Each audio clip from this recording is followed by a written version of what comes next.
This program is sponsored by Shama Banaspati and Cooking Oil, Wiz Wash, Gulistan Property Marketing, SM Foods, and Volca Foods International. بسم اللہ الرحمن الرحیم. محترم ناظرین و سامعین، السلام علیکم. میں انجینئر ممتاز احمد خان، سابق director Kala Bagh directorate, mix special program میں آج ایک بار پھر آپ کی خدمت میں حاضر ہوں. ناظرین، اگرچہ اس سے پہلے بھی میں کالا باغ ڈیم کے حوالے سے گفتگو کر چکا ہوں، لیکن آج دوبارہ اسی سبجیکٹ پر، لیکن ذرا مختلف انداز میں آپ سے دوبارہ گفتگو کرنے کی ضرورت اس لیے پیش آئی ہے کہ آپ جانتے ہیں کہ پاکستان اس وقت سیلاب کی کس قدر سنگین تباہی اور بربادی سے دوچار ہے. پورا سندھ ڈوب چکا ہے، بلوچستان تباہ ہو چکا ہے، جنوبی پنجاب جو ہے وہ سیلابوں کی تباہ کاری کا شکار ہے، اور پھر ہمارے صوبہ خیبر پختونخوا میں بھی کچھ اضلاع ہیں جو کہ شدید سیلاب کی زد میں آئے ہوئے ہیں، اور اسی طریقے سے گلگت بلتستان میں بھی سیلاب نے بہت تباہی مچائی ہے. حقیقت یہ ہے کہ آپ جانتے ہیں کہ سن 2010 میں بھی پاکستان میں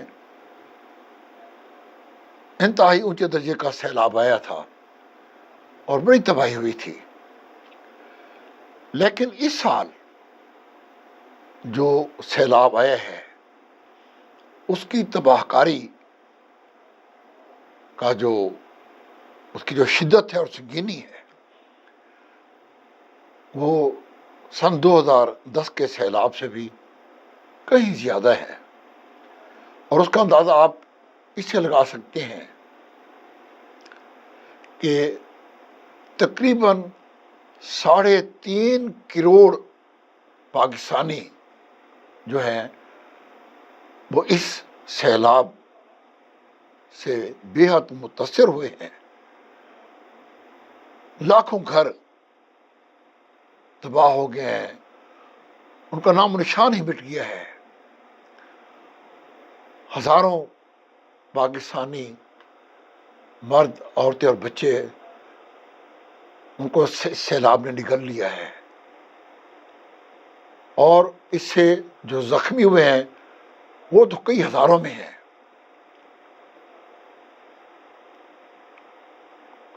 اور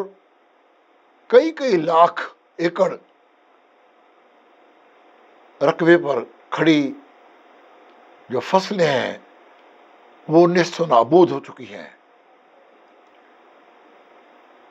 ایک اندازے کے مطابق پاکستان کی زرعی معیشت کو تقریباً 5 کھرب روپے کا نقصان ہو چکا ہے. یہ جو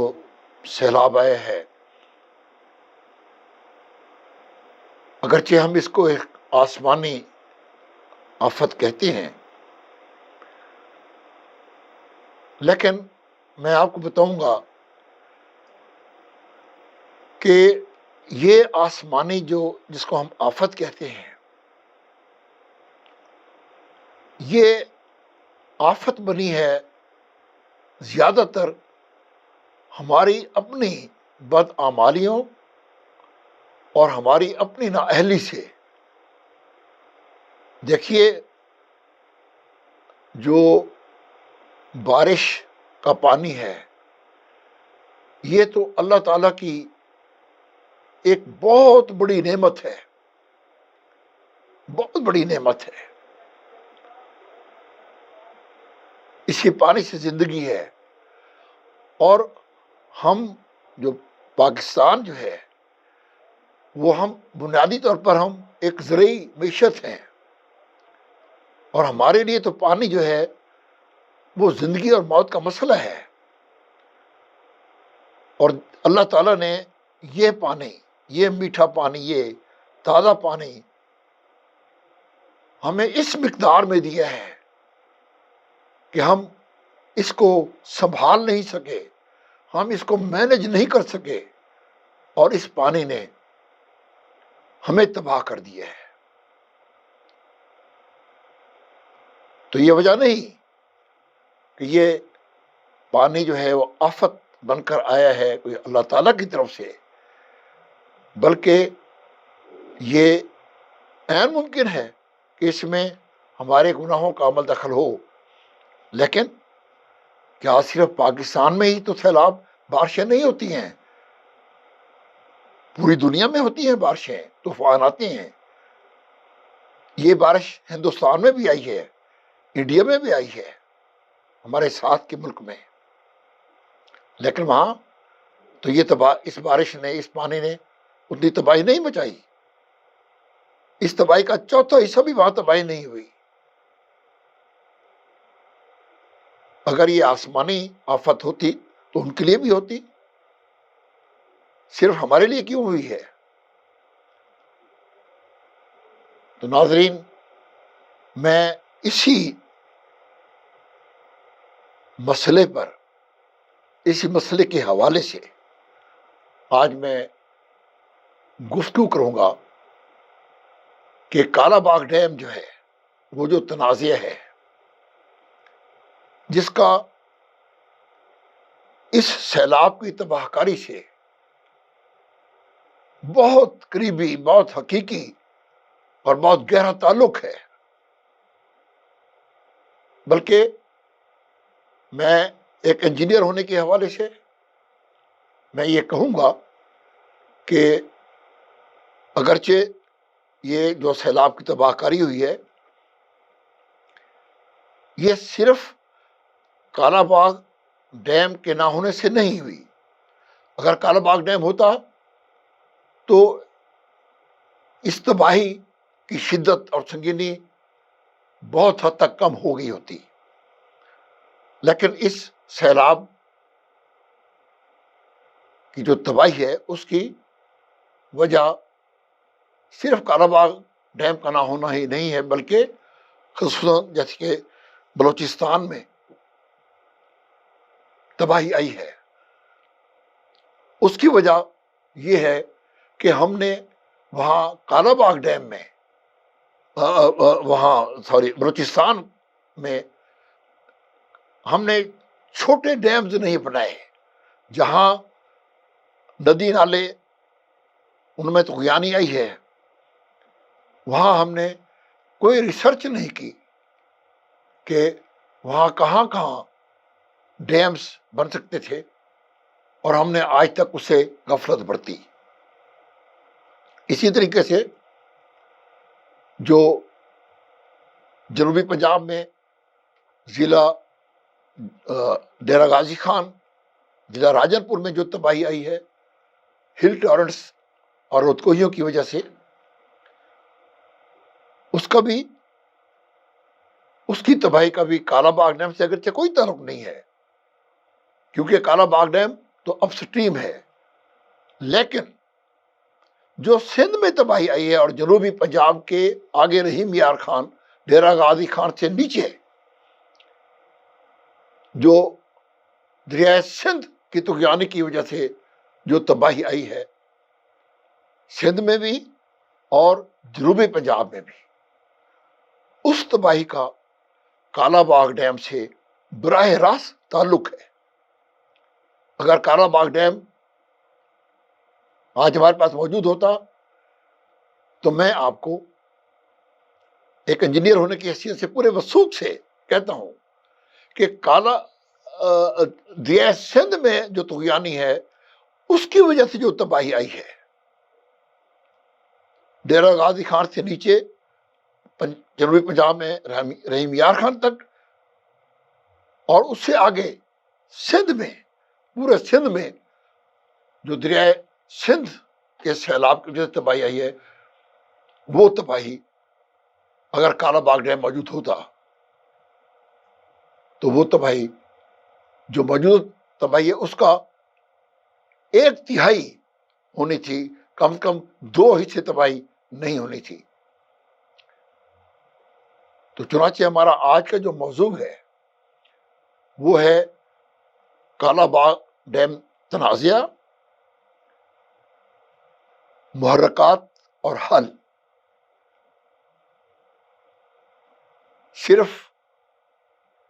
یہ بتا دینا ہی کافی نہیں ہوگا کہ کالا باغ ڈیم کیا ہے، اس کا تنازعہ کیا ہے، جب تک ہم اس تنازعے کا حل نہیں نکالیں گے۔ چنانچہ آج کا جو یہ موضوع ہے کالا باغ ڈیم تنازعہ، محرکات اور حل، یہ آج ہم 3 حصوں میں اس پر بات کریں گے۔ جو پہلا حصہ ہے اس میں آپ کی خدمت میں کالا باغ ڈیم کا تعارف بتاؤں گا اعداد و شمار سے، کہ کالا باغ ڈیم کہاں ہے، کیا ہے، اور اس کی جو اعداد و شمار ہیں وہ کیا ہیں، اور پھر یہ کہ موجودہ جو سیلاب جو آیا ہے اس کا کالا باغ ڈیم سے کیا تعلق ہے۔ یہ پہلا حصہ یہ ہوگا۔ پھر دوسرے حصے میں یہ عرض کروں گا کہ کالا باغ ڈیم تنازعہ کے عوامل کون سے ہیں، وہ کون سے عوامل ہیں جنہوں نے اس ڈیم کو متنازع بنایا ہے، وہ کون لوگ ہیں اور ان کے کیا مقاصد ہیں اور ان کی کیا توجیہات ہیں، یہ دوسرے حصے میں یہ عرض کروں گا۔ اور پھر اسی موضوع کے تیسرے حصہ میں آپ کی خدمت میں یہ عرض کروں گا کہ اس تنازعے کا حل کیا ہے، اس کو کیسے حل کیا جا سکتا ہے۔ چنانچہ یہ جو پہلا حصہ ہے اس میں آپ کو یہ بتانا چاہتا ہوں کہ کالا باغ ڈیم کیا منصوبہ ہے۔ کالا باغ ڈیم وہ ڈیم ہے جس کا محل وقوع پنجاب کے شہر میں میاں والی کے بالکل قریب واقع ہے، دریائے سندھ پر، وہ مقام جہاں کالا باغ ڈیم بن سکتا ہے۔ اس جگہ کا نام کیونکہ کالا باغ ہے اس لیے اس کا نام کالا باغ ڈیم پڑا ہے۔ اس ڈیم کی جو سٹوریج کیپیسٹی ہے، ڈیزائن سٹوریج کیپیسٹی، وہ 61 لاکھ، جو کہ قابل استعمال، اسے ہم کہتے ہیں کہ لائف سٹوریج۔ ایک ڈیڈ سٹوریج ہوتی ہے ڈیم میں، ایک ہوتی ہے لائف سٹوریج، وہ ہوتی ہے جو کہ ہم استعمال کر سکتے ہیں۔ تو لائف سٹوریج اس کی جو ہے وہ 61 لاکھ ایکڑ فٹ پانی ہے، یعنی اگر 61 لاکھ ایکڑ رقبے کے اوپر 1 فٹ کی گہرائی کا پانی اگر سٹور کیا جائے تو وہ اسے کہتے ہیں 61 لاکھ یا 6.1 بلین ایکڑ فٹ۔ اور یہ دریائی پانی اللہ تعالیٰ کیا بہت بڑی نعمت ہے، اور یہ ہم ڈیم جو بناتے ہیں پوری دنیا میں، یہ میں نے پہلے بھی عرض کیا تھا، ان کے 3 بڑے مقاصد ہوتے ہیں ان ڈیم بنانے کے۔ نمبر 1، کہ دریاؤں میں جب طغیانی آتی ہے، جیسے کہ اس سال ہمارے ملک میں طغیانی آئی ہے، پانی آیا ہے، سیلاب آیا ہے، ہم وہ طغیانی، وہ سیلاب، وہ جو پانی، اضافی پانی آتا ہے، اسے ہم سٹور کر لیتے ہیں، اسے ہم روک لیتے ہیں ایک جھیل، بہت بڑی جھیل کی صورت میں، اور پھر اس پانی کو ہم اس سیزن میں، کہ جب دریاؤں میں پانی نہیں ہوتا یا خشک سالی ہوتی ہے، تو ہم اس پانی کو استعمال کرتے ہیں اپنی ضروریات کے لیے، اپنی زراعت کے لیے، اپنی انڈسٹری کے لیے، اور باقی جو ہے، جو زندگی کی ضروریات ہیں ان کے لیے۔ یہ تو ہے پہلا اس کا، ڈیمز کا فائدہ۔ دوسرا یہ ہے کہ یہ ڈیم جو ہوتے ہیں، یہ سستی ترین بجلی پیدا کرنے کا ذریعہ ہے۔ پوری دنیا میں بجلی پیدا کرنے کے جتنے بھی وسائل اور ذرائع ہیں، مثلا کوئلہ ہے، گیس ہے، آئل ہے، ایٹمی طاقت ہے، ہوا ہے، یہ جتنے بھی ذرائع ہیں، ان میں سب سے سستا جو ذریعہ ہے وہ ہے پانی کے ذریعے، پن بجلی جسے کہا جاتا ہے، یا ہائیڈل پاور کہا جاتا ہے۔ اور آپ اس اندازہ لگائیں کہ آج بھی ڈیموں کے ذریعے جو بجلی پیدا ہو رہی ہے پاکستان میں، ہائیڈل پاور، اس کی وہ 2 سے 2.5 روپے فی یونٹ اس کی کاسٹ پڑتی ہے، اور اس کے مقابلے میں جو باقی جو ذریعے ہیں بجلی پیدا کرنے کے، وہ اس سے تقریباً 10 سے لے کر 15 گنا 10 سے لے کر 15 گنا زیادہ مہنگے ہیں۔ اور یہی وجہ ہے کہ ہمارے، کیونکہ ہم نے ڈیم نہیں بنائے، ہم نے ہائیڈل پاور کی اپنا جو اللہ تعالیٰ نے ہمیں گنجائش دی تھی، وہ ہم نے استعمال نہیں کیا، غفلت برتی ہے اس لیے، اور دوسرے ذرائع سے جو کہ انتہائی مہنگے تھے، ہم نے ان سے بجلی پیدا کی ہے، اس لیے ہمارے بجلی کے بل ہیں وہ اتنے بڑھ گئے ہیں کہ عام آدمی کی استطاعت سے بھی باہر ہو گئے۔ تو یہ دوسرا فائدہ ہے ڈیمز کا۔ اور تیسرا بڑا فائدہ یہ ہے، جیسا کہ میں نے عرض کیا، کہ ہم جب دریاؤں میں اضافی پانی آتا ہے، طغیانی آتی ہیں، تو ہم اس پانی کو روک دیتے ہیں، اور اس کی وجہ سے سیلاب نہیں آتے، سیلابوں کی تباہی سے بچ جاتے ہیں۔ چنانچہ پوری دنیا میں جو سیلابوں کو کنٹرول یا سیلابوں کی تباہی سے بچنے کا جو طریقہ ہے وہ ڈیمز ہے۔ لیکن یہ انتہائی بدقسمتی کی بات ہے کہ ہم نے گزشتہ تقریباً 50 سال میں، تربیلا ڈیم 1975 میں کمیشن ہوا، اور اس کو اب تقریباً 50 سال ہونے والے ہیں۔ ہونا تو یہ چاہیے تھا کہ ہر 10 سال کے بعد ہم ایک بڑا ڈیم بناتے ہیں، اور اللہ تعالیٰ نے ہمیں دریائے سندھ پر اور دوسرے دریاؤں پر وہ سائٹس، وہ مواقع مہیا کیے ہیں کہ ہم ان مواقع پر بڑے ڈیمز بنا سکتے ہیں، اور اتنے ڈیم بنا سکتے ہیں کہ یہ جو سیلاب اب آیا ہے اور اس سے پہلے آتے رہے ہیں، اگر وہ ڈیمز ہمارے پاس ہوتے تو ہم اس تمام پانی کو روک سکتے تھے، ذخیرہ کر سکتے تھے، اور سیلابوں کی تباہی سے بچ سکتے تھے۔ اسی طریقے سے جہاں جہاں بارشیں ہوئی ہیں جیسے کہ بلوچستان میں اور کے پی کے دوسرے علاقوں میں، جہاں چھوٹے ڈیمز، چھوٹے ندی نالوں کے اوپر اللہ تعالیٰ نے تو زمین ایسی بنائی ہے کہ اللہ تعالیٰ کو تو پتا تھا کہ یہاں میں نے بارشیں دینی ہے، میں نے بادلوں سے پانی برسانا ہے اور خوب برسانا ہے، لیکن اللہ تعالیٰ نے اس پانی کو سٹور کرنے کے لیے، اس کو روکنے کے لیے اور اسے اپنے استعمال میں، انسانوں کے استعمال میں لانے کے لیے اللہ تعالیٰ نے زمین کی جو حیت ہے وہ ایسی رکھی ہے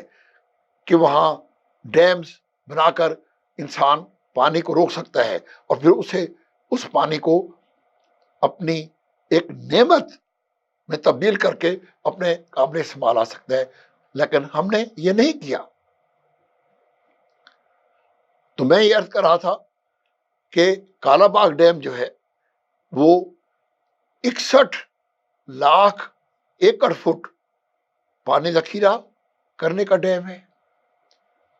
اور 3600 میگا واٹ 3600 میگا واٹ بجلی پیدا کرنے کی اس میں گنجائش ہے۔ آپ دیکھیں کہ اس وقت ہمارے ہر سال 4 سے لے کر 5000 میگا واٹ بجلی کی شارٹ فال ہوتی ہے، کمی ہوتی ہے، جس سے لوڈ شیڈنگ گھنٹوں 8 10 گھنٹے لوڈ شیڈنگ ہوتی ہے۔ اگر یہ کالا باغ ڈیم آج موجود ہوتا تو 3600 میگا واٹ، یعنی وہ جو کمی ہے وہ بہت حد تک یہ ڈیم پوری کرتا اور وہ سستی ترین بجلی ہوتی جو کہ ہمیں میسر ہوتی۔ اور پھر یہ جو ڈیموں سے جو بجلی حاصل ہوتی ہے وہ ماحولیات کے لحاظ سے بھی انتہائی جسے کہتے ہیں انوائرمنٹل فرینڈلی، ماحولیات کے لحاظ سے بھی وہ انتہائی مناسب وہ بجلی ہے جو کہ پیدا ہوتی ہے ڈیمز کے ذریعے۔ تو میرے بہنوں اور بھائیوں، یہ تو تھا وہ ایک تعارف جو کہ کالا باغ ڈیم کا تھا، اور اس ڈیم کا جو اہمیت ہے اب میں تھوڑا سا آپ کو بتاؤں گا کہ کالا باغ ڈیم کی جو موجودہ جو ہمیں سیلاب اس سال آئے ہے سن 2022 میں، اور جو اس وقت ہم جس تباہی کا ہم شکار ہوئے ہیں، اس کے حوالے سے میں آپ کو بتا دوں کہ اب دیکھیں اگر یہ ڈیم موجود ہوتا تو دریائے سندھ میں کالا باغ سے اوپر جو بھی پانی آیا ہے، جو بارشیں آئی ہیں گلگت بلتستان میں اور کے پی کے میں اور کشمیر میں، وہ پانی جو دریائے سندھ میں آیا ہے وہ، اور اس کے بعد دریائے سوات کا پانی اور دریائے کابل کا پانی، یہ سب پانی جو دریائے سندھ میں ہیں، یہ اگر کالا باغ ڈیم موجود ہوتا تو ہم اس تمام پانی کو ہم سٹور کر لیتے ہیں، ہم اس کو روک لیتے ہیں، یہ آگے کالا باغ سے آگے یہ پانی نہ جاتا اور اتنا پانی ہم چھوڑتے دریائے سندھ میں جتنی ہماری مرضی ہوتی۔ اس کا فائدہ یہ ہوتا کہ دریائے سندھ میں نیچے سیلاب نہ ہوتا۔ پھر اس کے بعد جب ہم نیچے آتے ہیں، ڈیرہ غازی خان ڈویژن میں ہم پہنچتے ہیں تو آپ نے دیکھا کہ وہاں رود کوہیوں کی وجہ سے بڑی تباہی ہوئی۔ اب اگرچہ وہ جو ان رود کوہیوں کی وجہ سے جو تباہی ہوئی ہے اس کا کالا باغ ڈیم سے تو کوئی تعلق نہیں ہے، کیونکہ وہ کالا باغ ڈیم سے بہت نیچے جا کر یعنی وہ بارشیں ہوئی ہیں، وہ سیلاب آئے ہیں، وہاں جو ہے وہ ایک الگ مسئلہ ہے رودکوئیوں کا کہ وہاں اس کو ان رودکوئیوں کی تباہی سے کیسے بچا جا سکتا ہے، وہ بھی ہم نے